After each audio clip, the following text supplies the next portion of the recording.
сафар аюбзодаи маҳзун шоири соҳибқаламу писандидаи мардум бо ашъори мондагораш ба дили дӯстдорони адабиёт фарҳангу ҳунар роҳ ёфта то абад дар ёдҳо нақш хоҳад баст.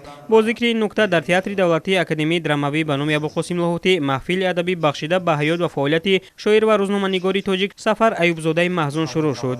зикр гардид ки шоири зиндаёд маҳзун марди оилаву рӯзгор, марди адабиёт, дӯсти содиқу меҳрубон буд. фаъолияти меҳнатиаш баъди хатми факултаи филологияи донишкадаи давлатии омӯзгории Кӯлоб дар ноҳияи Вахш аз омӯзгорӣ сар шуда баъди чанд моҳи муаллимӣ ба шуъбаи маорифу фарҳанг ва адабиёти рӯзномаи вилоятии Ҳақиқати Қурғонтепа ба кор гузаштааст. аз ҳамон айём дар соҳаи матбуоту фарҳанги маҳаллию ҷумҳуриявӣ фаъолият намуда бо эҷоди пораҳои шеърӣ ба майдони адабиёт ворид шуд. Сафар Муҳаммад Аюбӣ шоири бисёр хуб буд. خب هنوز از دوره‌ای که در دانشگاه دولتی کولاب تحصیل میکرد این خب مینوشت در محفلی ادیبان جوان در آنجا اشتراک میکرد. ما شعرهای بسیاری را مثلا محاکمه میکردیم. خیلی خوب از همون دوره سر کرده. وقتی که کورس پنجم شد بعد شعرهایش آهسته آهسته در روزنامه‌ها برآمدن گرفت.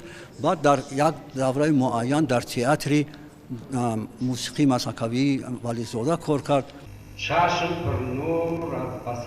нахустин шеърҳояш ҳангоми донишҷӯӣ дар рӯзномаву маҷаллаҳо чоп шуданд. муаллифи китобҳои шеърӣ нафаси ишқ, шарораи шавқ, ай ишқ наҷот ҳамдеҳ, ранҷи ишқ ширин аст, 101 дарди ишқ, сурайёнома, гулбоз, ҷоно падару модарат аз ёд мабар, афсонаи шодӣ, бадеҳаи ашқ, таронаи ишқ, давлати ишқ, таронаи ифтихор, 100 пора дили маҳзун ва ғайра мебошад. асарҳои саҳнавӣ ӯ базми хосаи мушбону, ашуламоҳ ва фалакбой, чароғи маърифат, гуфтугӯ бо театр, моҷаро ва ғайра дар театрҳои гуногуни мамлакат ба саҳна гузошта шуданд.